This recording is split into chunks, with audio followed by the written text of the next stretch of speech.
One state many words, ಒಂದು ರಾಜ್ಯ ಹಲವು ಜಗತ್ತುಗಳು. ಕರ್ನಾಟಕ ಪ್ರವಾಸೋದ್ಯಮದ ಅಫಿಷಿಯಲ್ ಸ್ಲೋಗನ್ ಇದಾಗಿದೆ.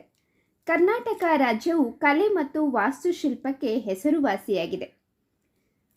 ಮಲೆನಾಡಿನ ಹೆಬ್ಬಾಗಿಲಾದ ಶಿವಮೊಗ್ಗ ಅನೇಕ ದೇವಾಲಯ ಹಾಗೂ ಸುಂದರವಾದ ತಾಣಗಳಿಗೆ ಹೆಸರುವಾಸಿಯಾಗಿದೆ. ಶಿವಶರಣರ ನಾಡು, ಕವಿಗಳಾದ ಕುವೆಂಪು, ತೇಜಸ್ವಿಯವರ ನೆಲೆಬೀಡು ನಮ್ಮ ಶಿವಮೊಗ್ಗ. ಶಿವಮೊಗ್ಗದಿಂದ 99 ಕಿಲೋಮೀಟರ್ ಹಾಗೂ ಹುಬ್ಬಳ್ಳಿಯಿಂದ 97 ಕಿಲೋಮೀಟರ್ ದೂರದಲ್ಲಿರುವ ಕದಂಬರ ಬನವಾಸಿಯಿಂದ 27 ಕಿಲೋಮೀಟರ್ ದೂರದಲ್ಲಿರುವಂತಹ ಈ ದೇವಸ್ಥಾನ ಇರೋದು ಕೋಟಿಪುರದಲ್ಲಿ. ಈ ಸುಂದರವಾದ ಕಲೆ ಮತ್ತು ವಾಸ್ತುಶಿಲ್ಪಕ್ಕೆ ಹೆಸರಾದ ಕೈಟಬೇಶ್ವರ ದೇವಸ್ಥಾನಕ್ಕೆ ಹೋಗೋಣ. ಕನ್ನಡದ ಪರಂಪರೆಯನ್ನ ಸಾರುವ ಅನೇಕ ರಾಜರು ನಮ್ಮ ಕನ್ನಡ ನಾಡಿನಲ್ಲಿ ಆಳ್ವಿಕೆ ಮಾಡಿ ಹೆಸರುವಾಸಿಯಾಗಿದ್ದಾರೆ. ಇವತ್ತು ನಾವು ಎಕ್ಸ್ಪ್ಲೋರ್ ಮಾಡ್ತಾ ಇರೋದು ಶಿವಮೊಗ್ಗ ಜಿಲ್ಲೆ ಸೊರಬ ತಾಲೂಕಿನ ಆನ್ವಟ್ಟಿ ಸಿಟಿಯಿಂದ 2 ಕಿಲೋಮೀಟರ್ ದೂರದಲ್ಲಿರುವಂತಹ ಕೋಟಿಪುರದ ದೇವಸ್ಥಾನ. ತುಂಬ ಅದ್ಭುತವಾದಂತಹ ದೇವಾಲಯ ಇದು.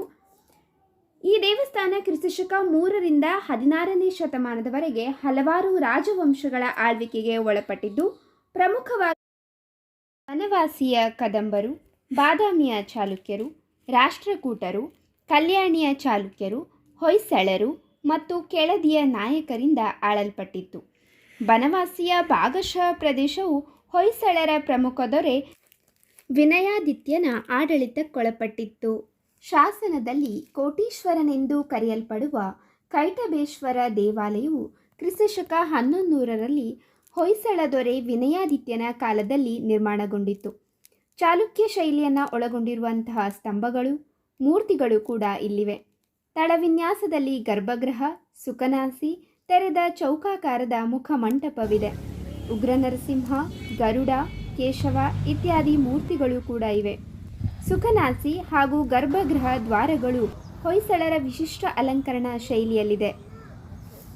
ಆ ಸುಂದರವಾದ ದೇವಾಲಯವನ್ನು ಒಂದು ವಿಡಿಯೋ ಕ್ಲಿಪ್ನ ಮೂಲಕ ನೋಡೋಣ ಬನ್ನಿ.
ಶಿವರಾತ್ರಿ ಹಾಗೂ ಯುಗಾದಿ ಹಬ್ಬದಂದು ಇಲ್ಲಿ ಜನಜಂಗುಳಿ ಇರುತ್ತೆ. ಇಲ್ಲಿ ಶಿವಲಿಂಗದ ವಿಶೇಷ ಅಂದರೆ ನೀಲಾಕಾರದ ಶಿವಲಿಂಗವನ್ನು ನಾವು ಕಾಣಬಹುದು. ಪ್ರತಿ ವರ್ಷ ಶಿವರಾತ್ರಿಯಂದು ಇಲ್ಲಿ ವಿಜೃಂಭಣೆಯಿಂದ ಜಾತ್ರಾ ಮಹೋತ್ಸವವನ್ನು ಕೂಡ ಆಚರಣೆ ಮಾಡಲಾಗುತ್ತೆ. ಇಂತಹ ವಿಶಿಷ್ಟ ಶೈಲಿಯ ದೇವಾಲಯಕ್ಕೆ ನೀವೊಮ್ಮೆ ಭೇಟಿ ನೀಡಿ. ಹೆಚ್ಚಿನ ಮಾಹಿತಿಗಾಗಿ ನಮ್ಮ ಯುನಿಕ್ DP ವರ್ಡ್ ಚಾನಲ್ ಅನ್ನು ನೋಡ್ತಾ ಇರಿ. ಮುಂದಿನ ವಿಡಿಯೋದಲ್ಲಿ ತುಂಬ ಉಪಯುಕ್ತವಾದ ಮಾಹಿತಿಯಾದ ಟೆಂಪಲ್ ಆರ್ಕಿಟೆಕ್ಟ್, ನಾಗರ ಶೈಲಿ, ವೇಸರ ಶೈಲಿ, ದ್ರಾವಿಡ ಶೈಲಿ ಬಗ್ಗೆ ತಿಳ್ಕೊಳ್ಳೋಣ. Thank you for watching video.